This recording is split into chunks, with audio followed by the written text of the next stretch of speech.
യഹോവയുടെ ന്യായപ്രമാണം അവന് കൊടുക്കുക മാത്രമല്ല, ആ ന്യായപ്രമാണം അനുസരിക്കാനുള്ള സകല ഉദവികളും അവന് കൊടുത്തു. ഇതാ യഹൂദന്റെ സവിശേഷത. അതുകൊണ്ട് ഞാൻ അതിനെക്കുറിച്ച് അല്പം വിശദീകരിക്കാൻ എനിക്ക് താല്പര്യമുണ്ടെങ്കിൽ ഞാൻ മുൻപോട്ട് പോകാനായിട്ട് താല്പര്യപ്പെടുകയാണ്. നമുക്ക് അഭാവമൊക്കെ അറിയാം, ഞാൻ പലപ്പോഴും പറഞ്ഞിട്ടുണ്ട്. ഈ ജാതികളുടെ ദേശമൊക്കെ അവർക്ക് കൊടുത്തതിന്റെ ഉദ്ദേശം എന്താണെന്ന് തിരുവചനത്തിൽ നമ്മൾ വായിക്കുന്നുണ്ട്. വിശേഷിച്ച് സങ്കീർത്തന പുസ്തകത്തില് പെട്ടെന്ന് വേണമെങ്കിൽ ആ വാക്യം മാത്രം ഒന്ന് എടുത്ത് നമുക്ക് മുൻപോട്ട് പോകാനായിട്ട് ഞാൻ താല്പര്യപ്പെടുകയാണ്. 105-ാമത്തെ സങ്കീർത്തനം 44-45 വാക്യങ്ങൾ മാത്രം പെട്ടെന്ന് വായിച്ചു. അവർ തന്റെ ചട്ടങ്ങളെ പ്രമാണിക്കുകയും തന്റെ ന്യായപ്രമാണങ്ങളെ ആചരിക്കുകയും ചെയ്യേണ്ടതിന് അവർ ജാതികളുടെ ദേശങ്ങൾ അവർക്ക് കൊടുത്തു. അവർ വംശങ്ങളുടെ അധ്വാന ഫലം കൈവശമാക്കി. നോക്കണം, എന്തിനാ അവർക്ക് കൊടുത്തത്? ശ്രദ്ധിക്കണേ. ഇപ്പൊ നമ്മുടെ ഇടയിൽ ഒത്തിരി പാട്ടൊക്കെ ഉണ്ടല്ലോ, ശത്രു മുടിഞ്ഞു പോകുന്നു, പിന്നെ ഉണ്ടല്ലോ ഒത്തിരി പാട്ടുണ്ടല്ലോ.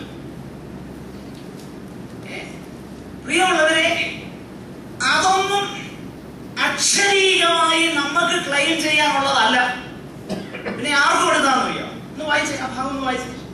അവർ തന്റെ ചട്ടങ്ങളെ പ്രമാണിക്കുകയും തന്റെ ന്യായപ്രമാണങ്ങളെ ആചരിക്കുകയും ചെയ്യേണ്ടതിന് അവൻ ജാതികളുടെ ദേശങ്ങൾ അവർക്ക് കൊടുത്തു.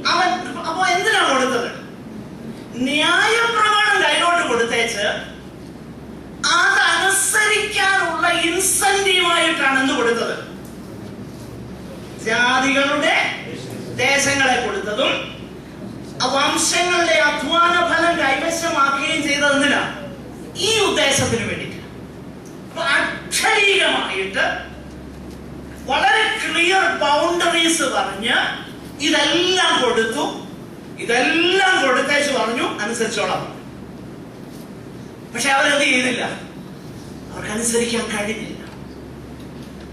അപ്പോൾ ദൈവത്തിന്റെ ന്യായവിധി, ദൈവം മുഖപക്ഷമില്ലാതെ ന്യായം വിധിക്കുമ്പോൾ ജാതികളെ ദൈവം ന്യായം വിധിക്കുന്നതിന്റെ സ്റ്റാൻഡേർഡ് ന്യായപ്രമാണം ഇല്ലാതെ പാപം ചെയ്തവർ, അവർക്ക് ആ നിലയിൽ ന്യായം വിധിക്കപ്പെടും. എന്നാൽ ന്യായപ്രമാണം ഉണ്ടായിട്ടും പാപം ചെയ്തവരെ അതിന്റെ വെളിച്ചത്തിൽ ദൈവം വിധിക്കും.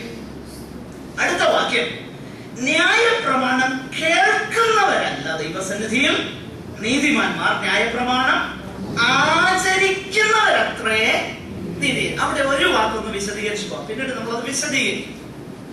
ആ വാക്യം വായിക്കുമ്പോൾ നമ്മുടെ മനസ്സിലേക്ക് ഒരു ചിന്ത പെട്ടെന്ന് കടന്നു വരും. അങ്ങനെയാണെങ്കിൽ ന്യായപ്രമാണം ആചരിച്ച് രക്ഷ പ്രാപിക്കാമല്ലോ.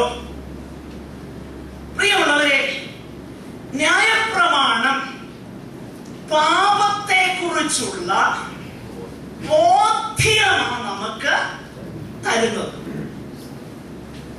എന്തുകൊണ്ടാണ് ന്യായപ്രമാണം പാപത്തെ കുറിച്ചുള്ള ബോധ്യം തരുന്നത്?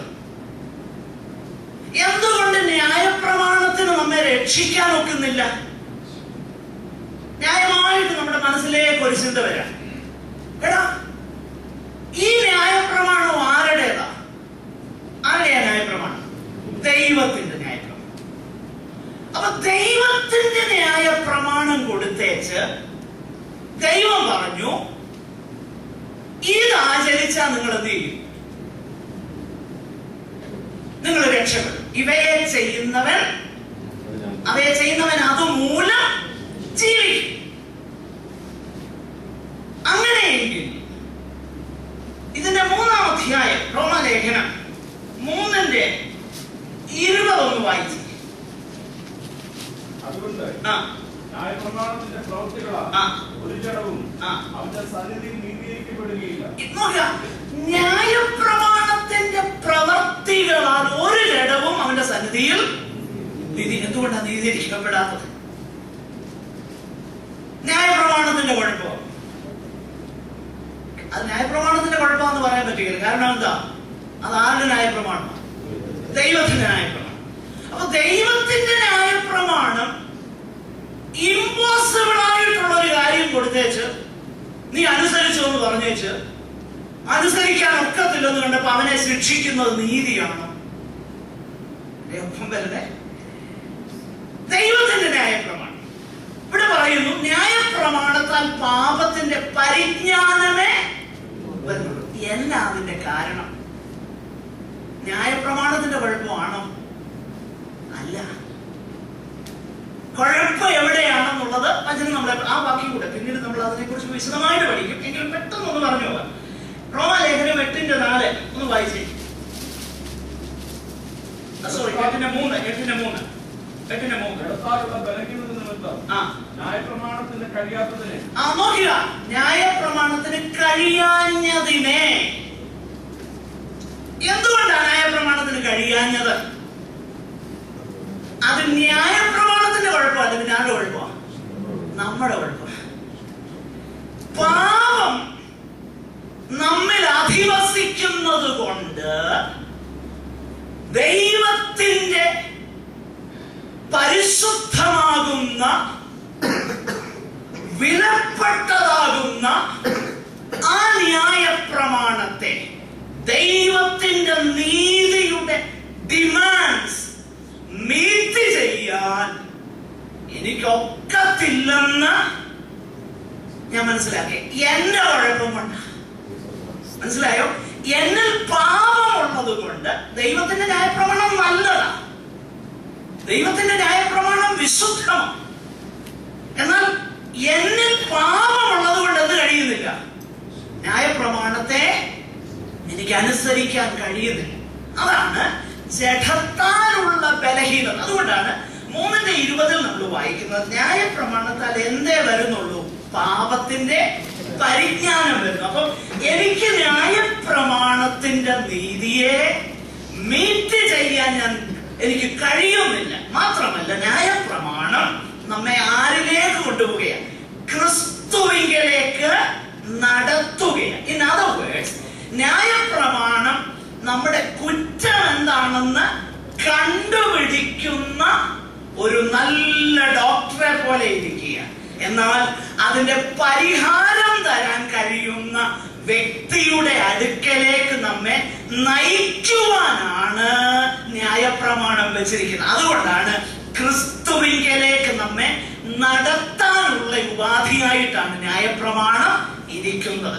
നമ്മുടെ കുഴപ്പം കൊണ്ട് ന്യായപ്രമാണം മുഖാന്തരം നമുക്ക് രക്ഷ പ്രാപിക്കാൻ കഴിയുന്നില്ല. അങ്ങനെയെങ്കിൽ ഇവിടെ ഈ വിഷയം പൗലോസ് പറയുമ്പോൾ ഇവിടെ പ്രവർത്തിയാലുള്ള രക്ഷയെ കുറിച്ചല്ല ഒരിക്കലും താൻ അർത്ഥമാക്കുന്നത്. കാരണം ഇവിടെ രക്ഷയെ കുറിച്ചല്ല പറയുന്നത്, നേരെ മറിച്ച് ന്യായവിധിയെ കുറിച്ചാണ് പറയുന്നത്. അങ്ങനെ ന്യായം വിധിക്കുന്നതിന്റെ അടിസ്ഥാനം ദൈവം മുഖപക്ഷമില്ലാതെ ന്യായം വിധിക്കും. ജാതികൾക്ക് ന്യായപ്രമാണമില്ല. അതുകൊണ്ട് ന്യായപ്രമാണം ഇല്ലാത്തവരാകുന്ന ആ ജാതികൾക്ക് എത്രത്തോളം അവർക്ക് വെളിച്ചമുണ്ടോ ആ വെളിച്ചത്തിന്റെ അടിസ്ഥാനത്തിൽ അവരെ ന്യായം വിധിക്കും. ഇത് ന്യായവിധിക്കുള്ളതാകുന്ന ഒരു തിരിച്ചറിവ് എല്ലാ മനുഷ്യരുടെ ഹൃദയത്തിലും ദൈവം കൊടുത്തിരിക്കുന്നു. യഹൂദന് എഴുതപ്പെട്ട ന്യായപ്രമാണം കൊടുത്തു. എന്നാൽ ജാതികൾക്ക് എഴുതപ്പെട്ട ന്യായപ്രമാണം കൊടുത്തില്ലെങ്കിലും അവരുടെ ഹൃദയത്തിൽ ദൈവത്തിന്റെ ന്യായപ്രമാണം എഴുതിയിരിക്കുന്നു എന്ന് നമ്മൾ താഴോട്ട് വായിക്കുന്നു.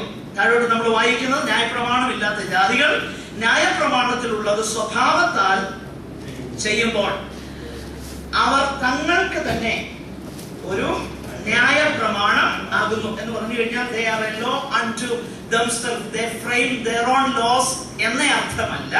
നേരെ മറിച്ച് അവരുടെ ഹൃദയത്തിൽ എല്ലാ ജാതികളും ഭയങ്കര അധാർമികതയിലൊന്നും നടക്കുകയല്ല.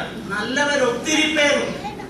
അവരിലുള്ള നന്മ സൂചിപ്പിക്കുന്നത് അവരിലൊരു ദൈവീക ബോധം ഉണ്ടെന്നുള്ളത്. അതിനെക്കുറിച്ച് തിയോളജിയൻസ് പറയുന്നത് innate knowledge of God.